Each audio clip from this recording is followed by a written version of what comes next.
Hello, this is Sunil Sunder Raj with Jersey Sporting News. Today, I'm happy to be speaking with Maritza Melendez, recently named the new men's volleyball head coach at Ramapo College in Mahwah, New Jersey. Coach Melendez, once again, thank you so much for taking some time out to speak to me today. Congratulations. Thank you so much. Okay, named the fifth head coach in program history. So right off the bat, Coach, I had to ask you, what does this mean to you personally? So I'm excited. I'm excited to coach this team. I'm excited to bring a different kind of feel for the game. So I actually played for Puerto Rico. So I'm going to be teaching them like the international style of volleyball. Okay. It's exciting. It's a very Yeah. exciting feeling. The men are excited. Yeah, that's terrific. Hey, let's just talk about the 2022 team. They had a very successful season, won 17-13, won the ECAC championship, the sixth championship in program history, and first since 2012. Three players named to the all tournament team. So this team is definitely on the rise, built for success here coming up in the 23 season, excuse me. Just talk about that. I mean, just the fact that inheriting it, just a really solid, team that has got a nucleus as well there, Coach Melendez. Oh yeah, they had a very great good season. And talking with them, they're excited to kind of bring it to a next level of play. We're going to probably be introducing some different styles of attacks and plays within the season. So I'm looking for the season to be a dominant one. Yeah, no, definitely. And let's talk about two players specifically, Andrew Finnegan and Connor Charlo. It said Andrew definitely said flourished, said this past season, named to the Skyline All Conference first team All NJAC, 277 kills in the season, 15 assists, a team high 26 aces, 145 digs. Just talk about Andrew first, Coach Melendez. Sure. Andrew's coming in as a strong player this season. He's a true leader. He's actually been getting the team together on the off season to do open gyms. He's showing the kids that haven't really had that much touch of the ball. He's been teaching them little techniques on the side. I'm looking for this to be a season that he breaks some records for his own self, and probably maybe some records out there that Yeah. stand now.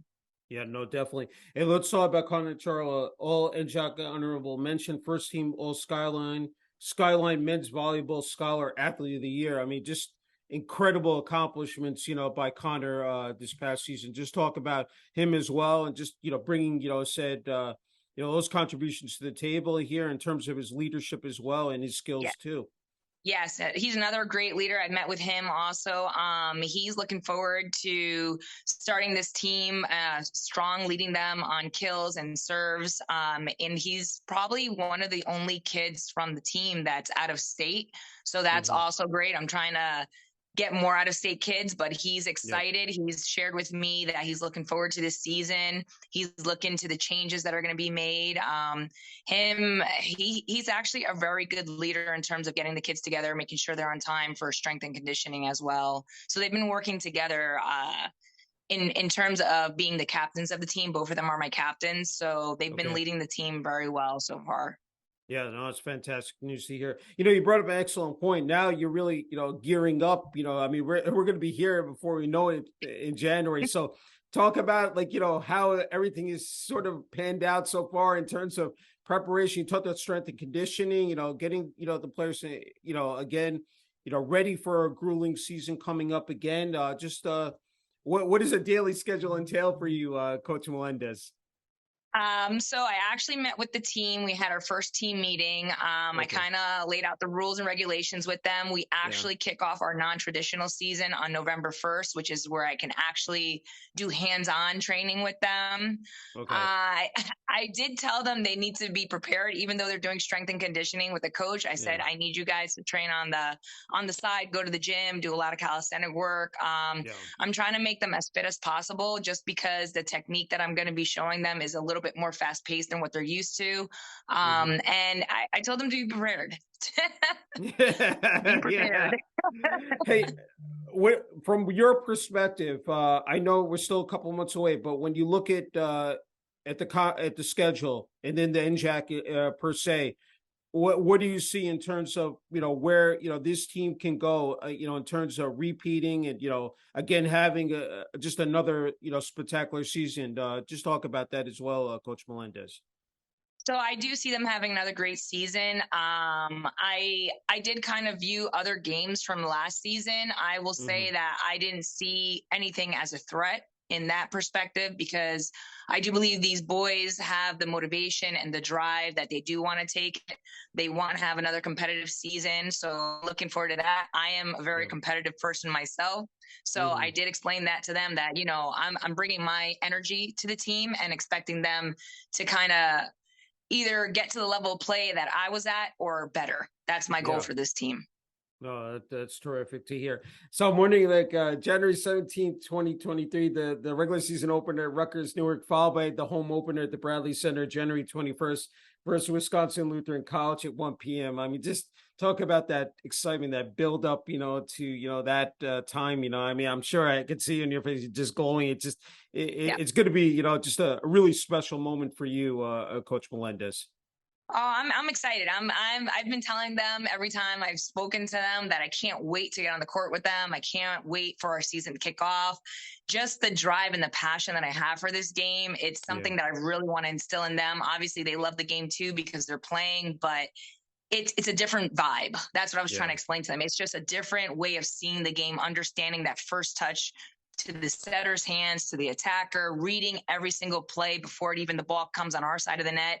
That's what I'm trying to get them to do, and just to communicate. Like, I'm expecting this year to be different. Like, everyone's talking on the court.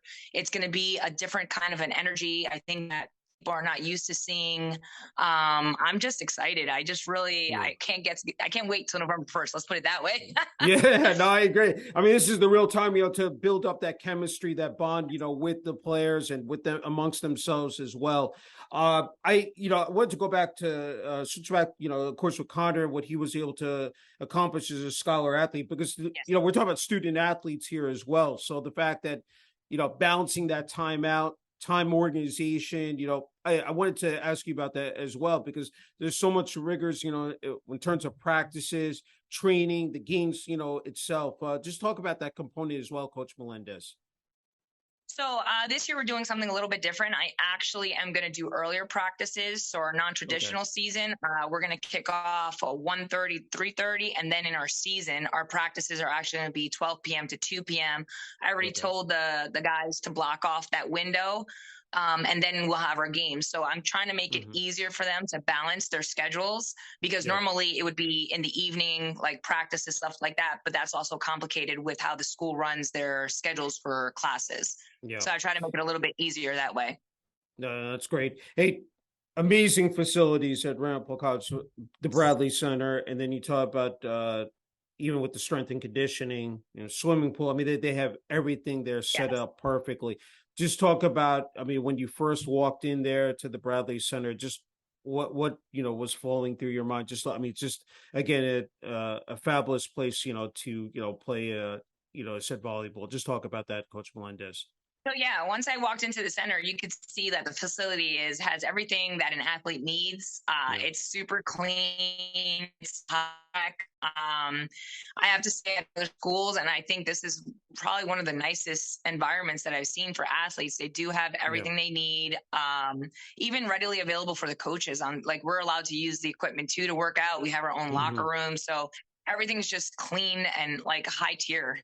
Yeah. The amenities are just first class. I mean, they've just done a wonderful job, said with the Bradley Center.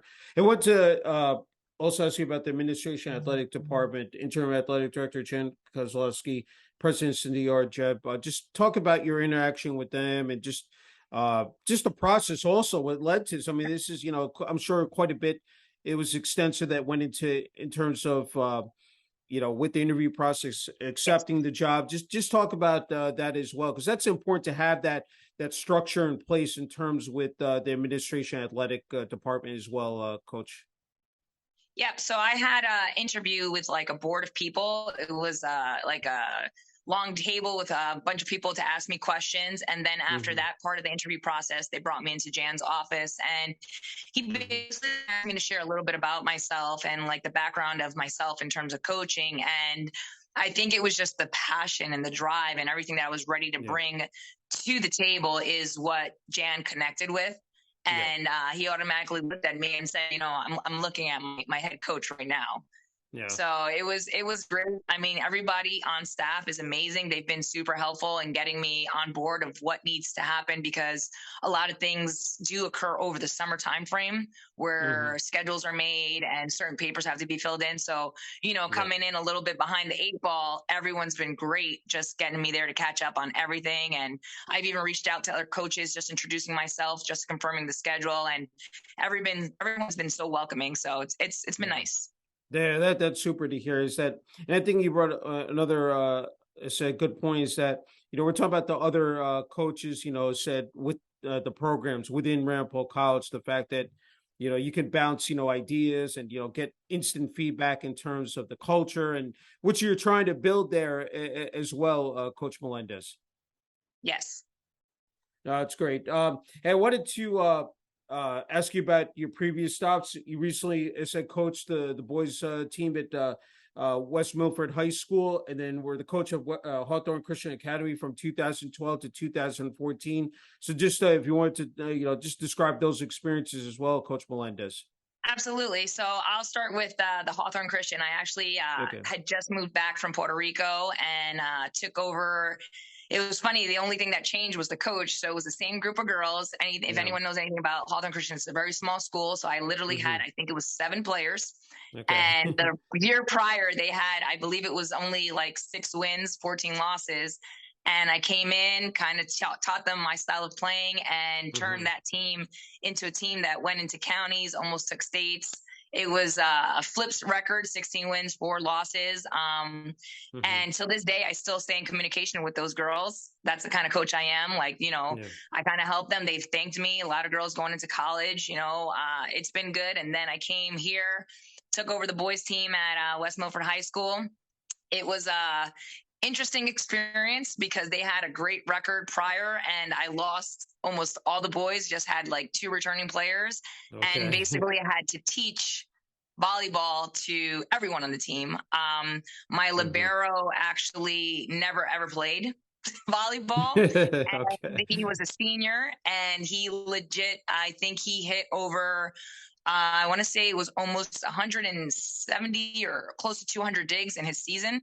So I was able to teach them the concept of the game. And a lot of those boys are now actually playing club, where I'm assistant director to a boys and girls club volleyball team. So you could see that the drive is there, the passion. I got them to see the game at a different level. I had boys that played soccer that became my middles. And when I tell you I had like only 2 players that knew the game, it was an interesting season. And parents came up to me and they made me laugh because they said we weren't expecting to win any games. And I was like, threw me off a little bit. You know, I think that's interesting is that you have players, you know, are athletes from different sports that come in to play volleyball, because everything, you know, definitely relates to one another in terms of their skill set. Talk about that. You know, I mean, that's interesting as well. I find that fascinating that they can contribute and they can definitely excel, you know, even on the volleyball court as well, Coach Melendez. Oh, absolutely. I always say if a kid's an athlete, you can teach them to play any sport. As long as they have the natural ability of the speed, the agility, the vertical jump, you know, they're coachable, which is the key part, right? Because you can have an athlete who's not coachable, but if they're coachable, then you can turn them into any athlete that you want. So I'm wondering when during the course of a game, and I'm sure it's going to really, when you take that court the first time, you're going to, I mean, the adrenaline is going to be flowing through you. Just talk about what goes through your mind, like, you know, in terms of the preparation even before the start of a match, but then, you know, once you get into it, just talk about those experiences, Coach Melendez. So I am the coach that I will observe the other team as they're warming up. I'll see the kind of way that they swing, attack, what the setter favors, what the outside favors, and then I grab my team together and I'll kind of tell them what I saw. on the game and adjust like my defense in that aspect. I am the coach that I do stand up in the matches, and you'll hear me like kind of calling out like balls up to kind of get my boys to react. And I've been, I already told these guys, I'm like, listen, I do that, but I expect you guys to be doing that on the court. Yeah. I just read it. I just read the game and every aspect. Like I'll try to read the setter. So if I could read the setter and tell when the setter's about to do a back set, then I'll like in my timeout, I'll tell my middles, hey, look for this cue. This is what they're doing. And I have to start prepping them to be able to read those kind of signals as well. But it's an energy inside. When I tell you I love this game, I love this game. Yeah, no, I definitely, I see it in you. Hey, I wanted to ask you also about being the assistant director of the Eclipse Volleyball Performance Club in Wayne. You've been doing that for since 2020. It said director of networking recruitment. It said just again a sprawling facility. I think I was reading 36,000 square feet, offering clinics, camps, and individual lessons, but also training as well. Talk about that being a part of that as well, Coach Melendez. So I love being a part of it. It's when I came back from Puerto Rico, it was kind of hard to find people that coached like me. And the owner's actually, he's Jamaican. He played for Team Jamaica, and the other guy played for Trinidad. So our styles mesh, and just being there, the environment. So we have all top quality machines for volleyball, like service machines, hitting machines. We train our kids to play volleyball international style, and we start from the very basics. Like we don't care if you're the superstar in your high school, we'll still break down the game for you so you can understand the why behind the movement. We have incorporated as well. We do strength and conditioning. So we actually have Catalyst Performance taking our teams once a week, and elite teams are twice a week. So they do the strength and conditioning, and I'll jump in myself as well. So I like training with the kids. I like showing them like, listen, if I could do it, you could do it. It's just an overall smooth transition for these kids. A lot of them come in saying to me like, wow, I have been playing for so many years and nobody ever corrected this.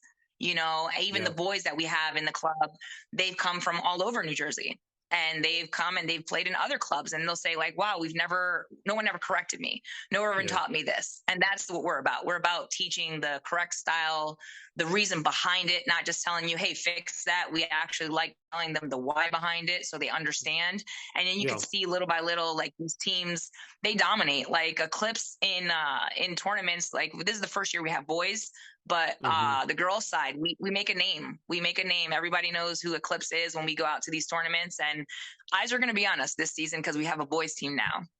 Yeah, no, that's terrific. I wanted to ask you something. It popped into my head in terms of technology as well. Like if that plays a role in itself, like with especially at Eclipse Volleyball Performance Club. Can you talk about that as well? I'm sure that because with other sports you have that where you can examine, analyze, like in terms of a player's development, just in terms of their skills and fundamentals. Has that been something to tap into as well? Like going over, watching film, especially like matches. I'm just curious about that as well, Coach Melendez.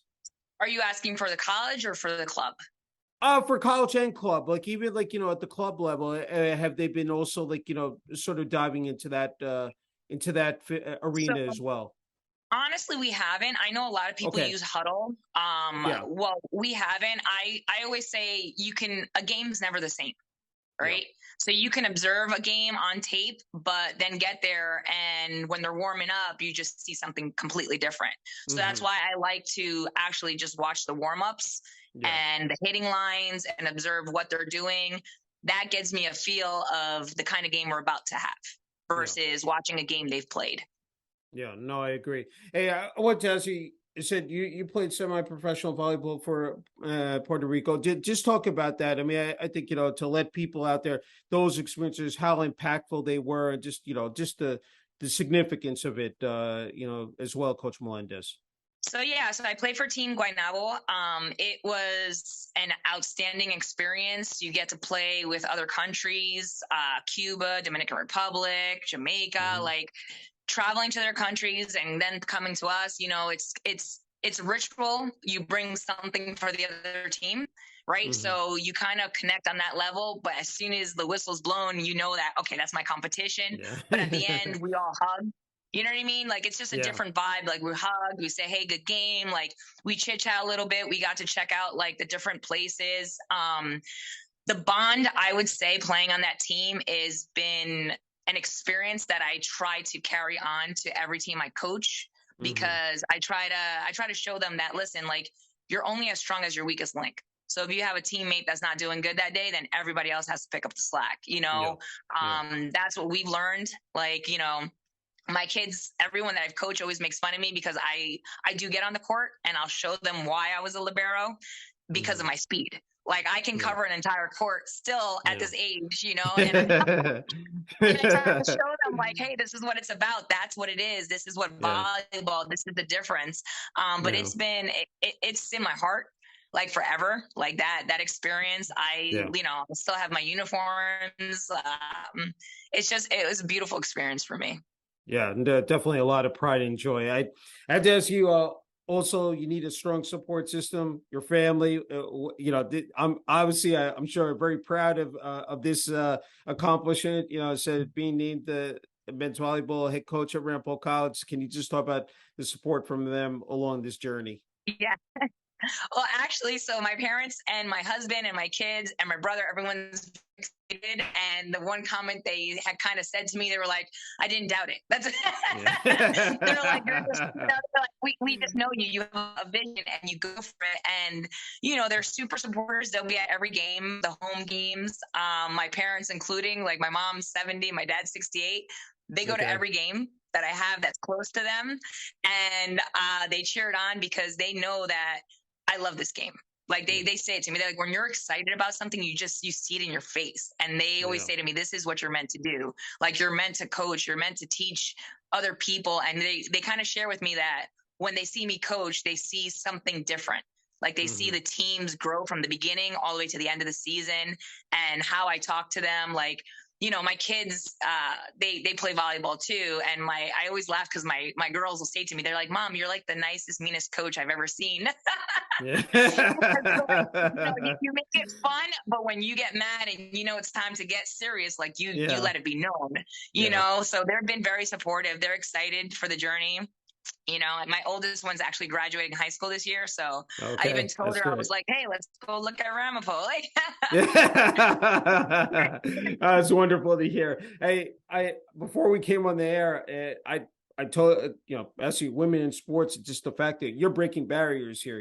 So that this is important. The fact that you're coaching a men's volleyball team. Just talk about that in terms of you know having basically setting the example for other said female coaches, being able to, hey, anything is possible, this can happen, so just talk about that, just I'm sure that that maybe has run through the back of your mind, but just talk about that, Coach Melendez. yeah, so it is, right. It's a hard thing for a woman to get into. So I always, I was in the Marine Corps, right? So that's also a male dominant world. So in this Hmm. aspect, it was funny because I actually shared with my husband that, I said, I'm meant to do this. I was like, I'm Yeah. meant to coach a men's team. I said, because I connect with them on a different level. They respect me as soon as I walk into a room, my Hmm. backstory a little bit too when I share with them. It's something that's doable. Like, I don't like where we live in a bubble sometimes where they see, like, oh, women need to coach women. No, we don't, because we bring a different level of play to the game and a different Hmm. passion to the game. And we teach these men, to basically continue with the respect level. I already told my guys when we're traveling away, I shared this with them. I said, you guys will be in button down shirts and khakis on the bus. I Yeah. said, I'm going to dress up to the 9-2, including my heels. I said, we get there, we all change over. I said, you guys will change into your uniform. I said, I'm going to change into my. I said, business. I said, but we're going to have the class and the respect to show them that this is what we're about. So Hmm. it's a different level, I think, when a woman steps in. Just, nothing against the men coaching, but I think it's a little bit harder now, right? Because they're going to test me. They're going to see what Yeah. they can get away with and what they can't get away with. And I already drew the line in the sand, even our first meeting. I had a kid that just was late, and I literally said to the guys, I was like, hey, for every minute they're late, you guys are running. So they already know, like, Yeah. oh, okay, Coach Melendez, like she's she's the Yeah, real lay deal. down the Like, you law. can't mess around. I think that's it's great. Definitely. Again, we go back to building that culture, and you said you want to have that in place. Said before you even take the court. Hey, when you talk about the game of volleyball itself, the growth of the sport, and how the game has evolved and changed over the years, I wanted to ask you from your perspective, what you've seen. How it's transpired Oh, over the a years. lot. A lot has changed. So when I actually graduated high school, the year after is when they introduced a libero position. So Mhm. prior to 98, there was no libero position. It was just like you're going to get subbed out. And you had to serve over the net. Like if it hit the net, the ball, then you lost a point. So that changed Yeah. as well. Now it could hit the net, it could drop, and you get the point. So these things that have changed have actually excelled the game. And I think it's because they noticed that it was taking too long, Mhm. the game. So that's why they changed so many things over the decades, right? So now we Yeah. have the libero. We have that you can have in the club level, you can have two liberos that you can swap out with your middles. You can go under the net in club ball and in collegiate ball, but not in high school ball still. So Mhm. there's like little different rules in every level. Yeah. As long as you're not interfering with a play, they don't make the call. I think the refs have even changed too. So they look at different things now. Over the years, it was just black and white, like basic, and now they have to look for so many other things, like the differences of carries, where the setter's hands are. I Mhm. think they're trying to just make the game faster, which is great because I love I love the speed of the game. Yeah. I don't really see it changing too much unless they change where in high school they allow like the foot fault. If they allow like to go under the net, not the foot fault, but to go under the net if a setter's trying to get a ball. I do Mhm. hope they change that for high school level ball because I feel like it confuses a kid once they go from high school to club or from high school to college. Then they're kind of like confused with the rules. So I think I would love to see that it gets kind of leveled all across the board so that there's Mhm. no confusion with these kids. Yeah. No, I agree. Hey, before you get the final word here, Coach Melendez, I was wondering, I think you're in a great spot, what your message is maybe to the younger players out there, especially club, high school, uh, whether it's younger girls or boys, and Yeah. then even the people who are attempting to break into the coaching ranks. I think you have a lot is said in terms of experience to offer, and like what you would say to them, because it is very competitive out there. It's Mhm. challenging times we live in, but uh just in terms of moving up the ladder, but just what would you say to them if they were watching this interview? So, starting with the athletes, I will Yeah. say don't stop dreaming or believing in yourself. If you have a dream and passion to play at a collegiate level, then yeah, you have to put the work in. Getting to that level does take hard work, dedication. So, instead of, texting or being on social media, go and grab a ball. Go Hmm. train on the side on your off hours, ask a friend to bump with you or, whatever sport it is, just put that as a priority, Hmm. make it your school and your sport, and then everything else can come after. Because if you have a goal, you really have to accomplish it and you have to put the work in. It's not just going to come to you. And I also Hmm. say, don't be afraid, reach out to college coaches. Don't be timid, don't be in your shell. Send an email. You'll be surprised that a coach will answer you, and they may show interest because you stepped out of your boundary to reach out to a coach. That's for the Hmm. athletes. And for coaches, I say, yeah, same thing, right? Set your goal, have a vision, and shoot for the Yeah. stars. I honestly believe that anything you put in your mind is possible. Same concept, put the work in. I do say that I believe that my journey is just beginning in the collegiate world. I do see Hmm. it excelling. Like I say to many people, shoot for the stars, right? The sky's the limits. I don't believe in the word can't, right? Yeah. I think people utilize that word too much. I believe in the word that you can and you will get to where you want to be. Yeah. No, well said. Okay, Coach Melendez, you get the final word and message here for family, friends, former teammates, and coaches. Uh, teams that, said, of course, West Milford, Hawthorne Christian Academy. And then, of course, now your new home here, Ramapo College, the administration athletic department, student body and the fan base out there. I give you the floor. All right. Well, all I'm going to say is that for those that have been in my path in the past, thank you for all the opportunities, even from playing to coaching. I am excited. I'm looking forward to a great season. I can't wait to break barriers, not just as a coach, but as a team and staff member in the athletic division of Ramapo. I am looking forward and hoping that a lot of you can join us and see us play this season, support us. For those that I've coached with in the past, I hope to see you in the future in one of these games as well. So I just thank everyone for their support and believing in me and seeing me through this journey. Well said. Hey, Coach Melendez, just an incredible honor and privilege being able to interview you. Again, congratulations. Thank As I you. said, I'm becoming the new men's volleyball head coach at Ramapo College, and wishing you all the best here in the 2023 season. Thank you so much. I appreciate it. Thank you.